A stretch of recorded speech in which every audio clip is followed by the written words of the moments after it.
America's Old West is a time of lawlessness and violence, where aggressive individuals rely on quick wits, sharp shooting skills to survive. Among the legendary figures of that era, one name stands out for its lightning-quick reflexes and deadly accuracy: Dallas Stoudenmire. Renowned as the fastest shooter in the Wild West, Stoudenmire made his name in history with his bravery and mastery of gunplay. His most infamous feat, the 4 dead in 5 seconds gunfight, would forever cement his place as one of the Wild West's most legendary gunfighters. Dallas Stoudenmire, a notable Old West figure, defied standards as both an accomplished gunman and a lawman. During his life, Stoudenmire was involved in more gunfights than most of his better-known counterparts, such as Wyatt Earp, Masterson, Elfego Baca, Luke Short, Doc Holliday, and John Selman. He's credited with successfully taming one of the most violent towns in the Old West. Remember to hit the like button because it helps us a lot. Don't forget to subscribe to the channel and press the notification bell to not miss the upcoming interesting videos. Born on December 11, 1845, in Aberfoyle, Alabama, Dallas was one of 9 children born to Louis and Elizabeth Stoudenmire. In 1862, he joined the Union Army's 45th Alabama Infantry Regiment, serving in the volatile landscape of the Old West, where he was wounded multiple times and bore the scars of 2 bullets for the rest of his life. After the war ended, around 1867, Dallas began moving to Columbus, Texas, where he originated.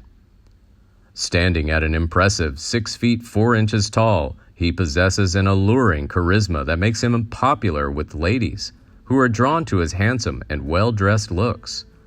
However, underneath his elegant appearance, Dallas hides a volatile, hot temper, especially when drinking. During his time in Columbus, Dallas dedicated himself to honing his shooting skills, diligently practicing with both hands and always carrying a pair of guns. In addition to his pursuit of marksmanship, he was engaged in various occupations, including sheep herding, carpentry, construction, and trading. Then the path of Dallas Stoudenmire led him to join the Texas Rangers, where in 1874 he served as second sergeant in the company of J.R. Waller. He then briefly resided in the Texas Panhandle and ventured to Mexico during the days of Maximilian rule, serving briefly as field marshal in Socorro, New Mexico. During his time in Socorro, his brother-in-law, Doc Cummings, of El Paso, Texas, convinced him to move there and take on the role of field marshal. El Paso, notorious for its lawlessness, was looking for an outsider to establish order, and Stoudenmire seemed the perfect fit. In early April 1881, Dallas arrived in El Paso and wasted no time, beginning his new position on April 11th. Notably, he became the town's 6th town governor in just 8 months. His initial assignment is to get the city prison key from a deputy sheriff who happens to be drunk in town. Bill Johnson, the deputy, in a drunken stupor, said he would return home to determine the right key. However, growing impatient, Stoudenmire insisted on possessing the key immediately. As Johnson continued to delay, Dallas forcefully overturned him, retrieved the key, and threw him to the ground. Demonstrating his solid reputation, Stoudenmire quickly asserted his authority, much to Johnson's humiliation. Just 3 days later, Dallas Stoudenmire took part in one of Texas' most famous gunfights, known as 4 dead in 5 seconds. On April 14, 1881, a fiery conflict raged in the infamous Keating Saloon, a hotbed of lawlessness in El Paso.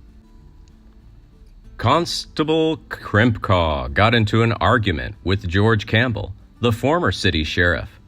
Drunk and unarmed, Campbell's accomplice, John Hale, snatched one of Campbell's pistols, exclaiming, "George, I protected you." Hale then shoots Crimpcaw, wounding him as he desperately seeks refuge by banging on the pub door. Witnessing the chaos unfolding, Dallas Stoudenmire appeared, armed with his pistol, just as Hale sought cover behind a nearby column. Stoudenmire fired a shot, but unfortunately the bullet deflected, hitting an innocent Mexican bystander. As Hale ventured out of his hiding spot, Stoudenmire quickly resumed shooting, expertly aiming between Hale's eyes, instantly taking his life. Meanwhile, Campbell, witnessing Hale's death, leaves the pub, brandishing his gun and shouting, "Gentlemen, this is not my fight." However, the wounded Krimpkow vehemently protested, retaliated by shooting Campbell, wounding his wrists and toes. At the same time, Stoudenmire turned his attention and fired 3 bullets into Campbell's stomach. Kneeling down the dusty road, Campbell shouted in a shrill voice, "You scoundrel, you killed me." When things settled down, both George Campbell and Constable Krimpkow died.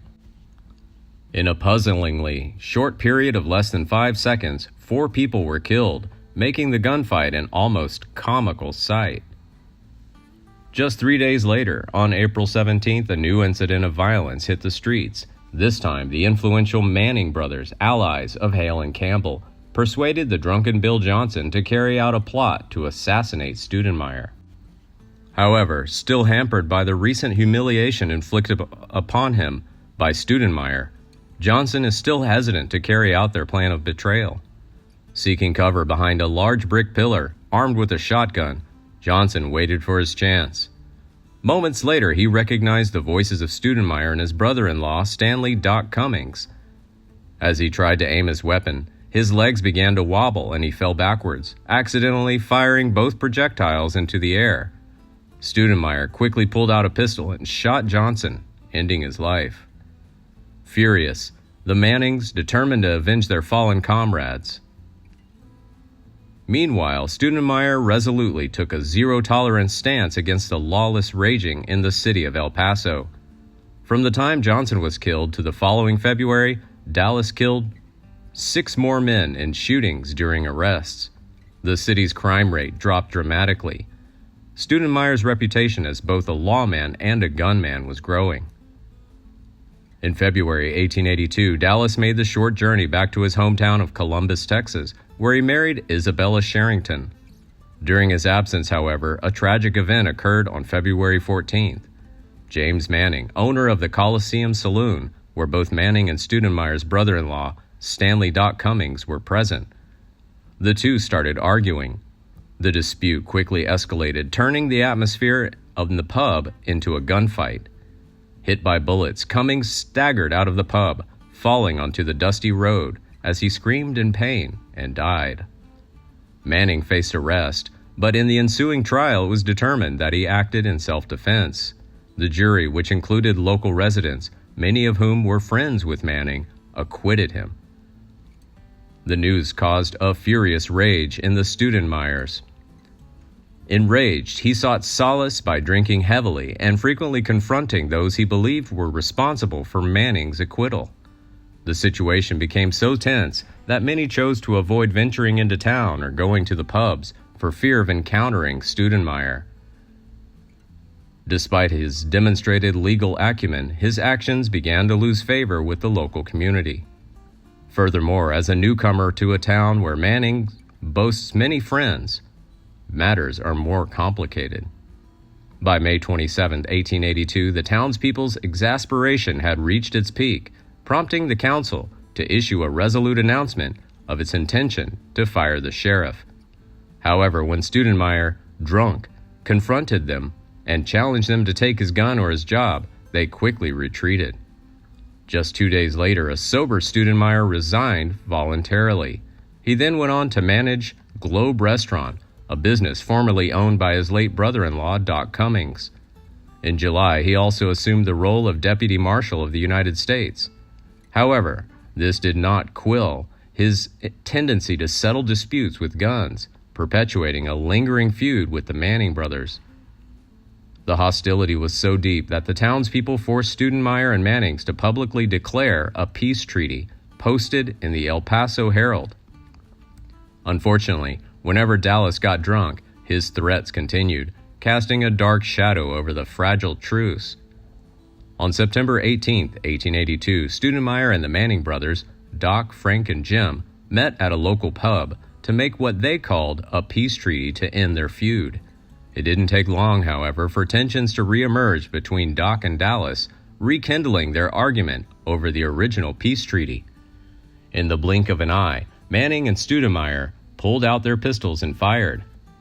Stoudenmire's friend tried to push both men, causing Stoudenmire to lose his balance, and Doc's bullet lodged in Stoudenmire's left arm. The second bullet lodged in Stoudenmire's shirt pocket, where papers were kept. Although it didn't penetrate his skin, the strong impact pushed him backwards, smashing him against the pub's door, eventually sending him into the street.